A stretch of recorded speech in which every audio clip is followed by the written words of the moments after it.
नमस्कारम। आयुर्वेदिक धन्वंतरी में आपका स्वागत है।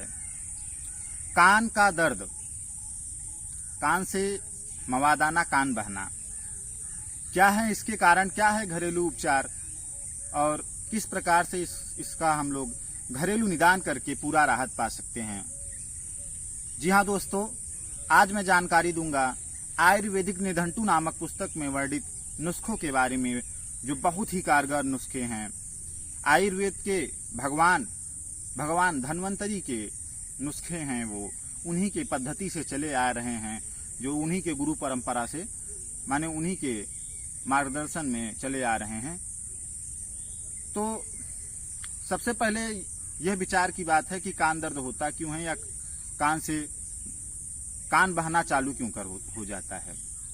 चाहे बच्चों का कान बहता हो या किसी भी उम्र के कान बहता हो, सबके लिए ये नुस्खे बहुत ही कारगर हैं। दोस्तों, जब कान में जाने अनजाने में चोट लग जाता है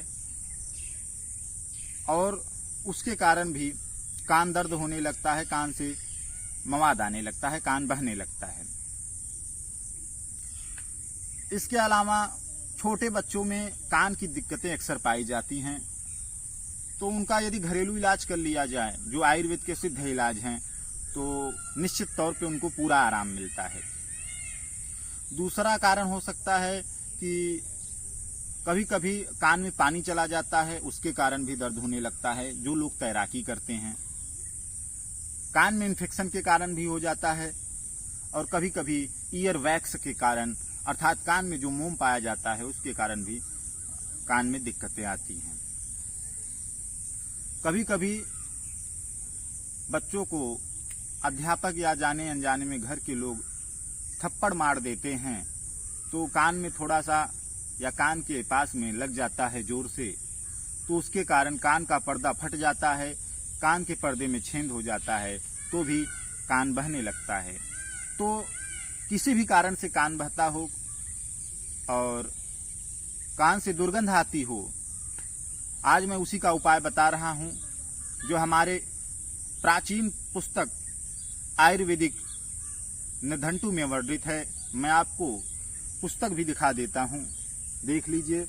इसके सभी जो नुस्खे हैं बहुत ही कारगर हैं, और मेरे पास ऐसी कई पुस्तकें हैं आयुर्वेदिक निधंटू और भाव प्रकाश मिश्र का, इसके अलावा अष्टांग हृदयम, इसी प्रकार से बहुत सारी पुस्तकें हैं। सबका नाम कहाँ से गिनाएं, तो आप ध्यान से सुनिए क्या करना है।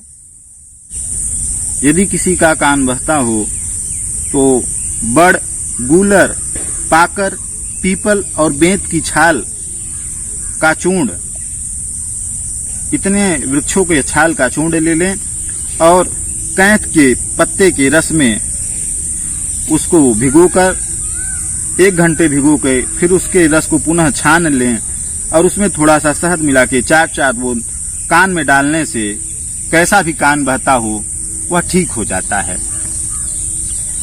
इसके अलावा दोस्तों,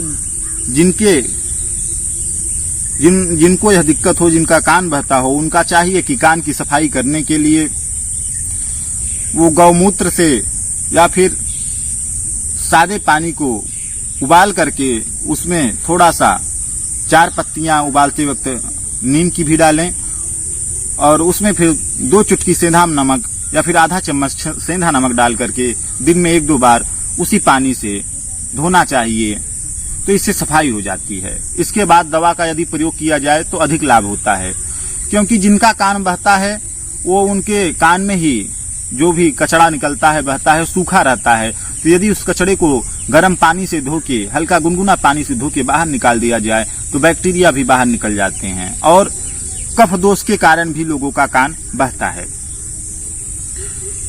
तो कान धोने के लिए गौमूत्र का भी प्रयोग किया जा सकता है, या फिर नीम के पत्तियां और सेंधा नमक पानी में गर्म करके गुनगुने पानी से धोना चाहिए। इसके अलावा आम, जामुन, महुए और बड़ के छोटे छोटे पत्तों का सभी पत्तों को समान मात्रा में लेकर उनको सिल पे पीस लें, लुगदी बना लें। अब इस लुगदी से चौगुना तेल और चौगुना तेल से चौगुना पाने, अर्थात मान लीजिए 100 ग्राम लुगदी है इन पत्तियों का तो 400 ग्राम तेल रहे, और 400 ग्राम तेल है तो 1600 ग्राम पानी हो। इन सबको मिलाकर पका लें अर्थात गरम कर लें। हल्की आंच पे आधा एक घंटा इनको इस प्रकार से गरम करें कि इस तेल को इस प्रकार से गरम करें कि जितना भी दवा है सिर्फ आधा बचे, और इसी तेल को 4-4 बूंद कान में डालने से कितने भी वर्षों से कान बहता हो वह निश्चित तौर पे ठीक हो जाता है। इसके अलावा चमेली के पत्तों का एक सेर स्वरस, अर्थात जो चमेली की पत्तियां होती हैं उसका 1 लीटर रस लेना है, स्वरस लेना है, और फिर 1 पाव तिल का तेल, दोनों मिलाकर धीरे धीरे हल्की आंच पे पकाएं।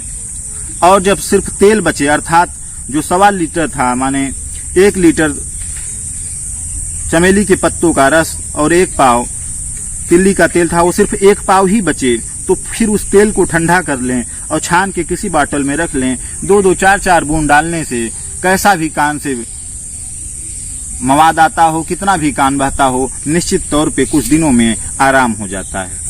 इसके अलावा जामुन और आम के नए पत्ते, कैथ और कपास के ताजा फल सबको समान मात्रा में लेकर उनको सिल पे कूट लें और फिर उसका रस निकाल लें, और जितना रस हो उसकी आधा मात्रा उसमें शहद मिलाकर कान में 2-2, 4-4 बूंद डालने से कान का बहना, कान में कीड़े पड़े हों, कान में दर्द होता हो, सब आराम हो जाता है, सब 1-2 दिन में ठीक हो जाता है। इसके अलावा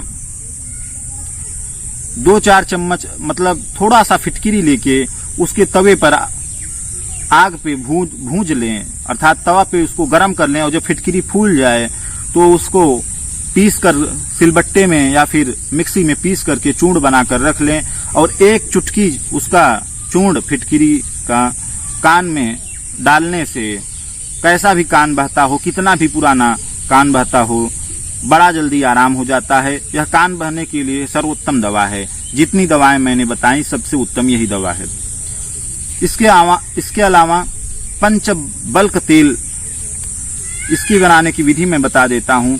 पंचबल्क जो तेल होता है, यदि उसको बना लिया जाए तो कान कैसा भी बहता हो ठीक हो जाता है। चाहे कान में बहरापन हो, कान में किसी प्रकार का घाव हो, और या कितना भी दर्द होता हो, यदि पंचबल्क तेल बना लिया जाए तो कान बहना ठीक हो जाता है।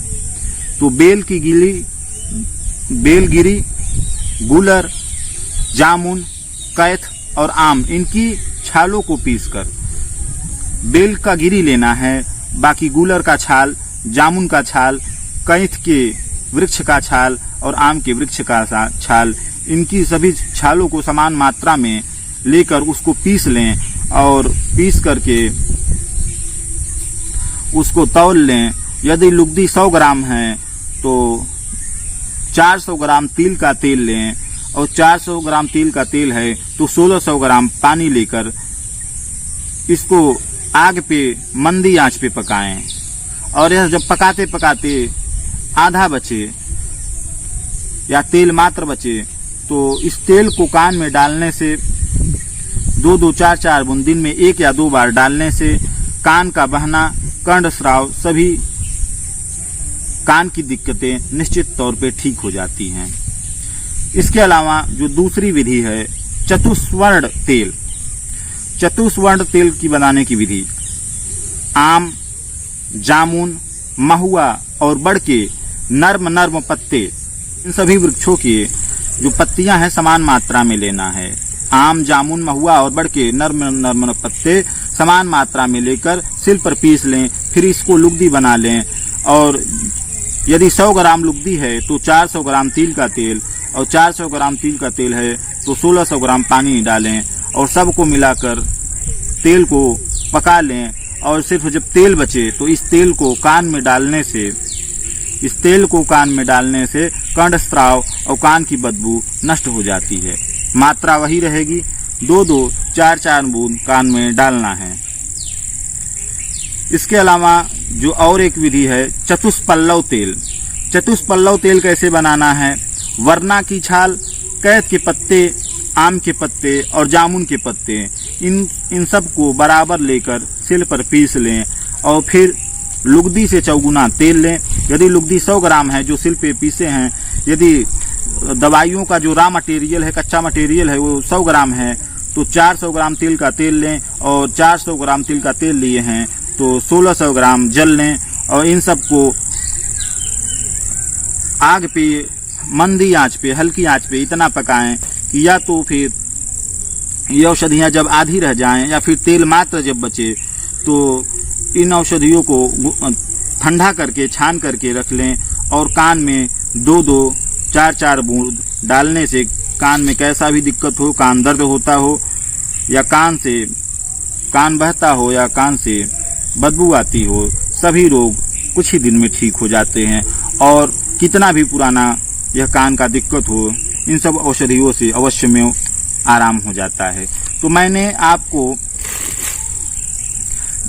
इतने ढेर सारे उपाय बताए हैं, इतनी ढेर सारी विधियां बताए हैं जो सभी सिद्ध विधियां हैं और प्राचीन आयुर्वेद की परंपरा से आई हुई हैं, इनमें कोई संदेह नहीं है। यदि आपको इसको बनाने में कोई दिक्कत होती है तो आप कमेंट करिए या हमसे संपर्क करिए कमेंट के माध्यम से, किसी भी माध्यम से, तो आपको उसके बारे में पूरी जानकारी दी जाएगी। और इसका प्रयोग निसंदेह करें। इसको कितनी भी वर्षों से दिक्कत हो, जो बड़े से बड़े औषधियों से ना ठीक होता हो, इन औषधियों से जरूर ठीक हो जाएगा। तो आपको यह वीडियो कैसा लगा आप जरूर कमेंट करें। और ये जितनी दवाइयाँ हैं, किसी भी उम्र के व्यक्ति को दिक्कत हो, चाहे वह छोटा से छोटा बच्चा हो या फिर बड़ा बच्चा हो या वयस्क व्यक्ति हो या फिर बूढ़े व्यक्ति हो, यह सब के लिए कारगर हैं ये सब नुस्खे। और यदि आप मेरे वीडियो पे पहली बार आए हैं तो वीडियो को सब्सक्राइब करें, लाइक करें और शेयर करें। आपने अपना कीमती समय दिया, इसके लिए आपको बहुत बहुत धन्यवाद।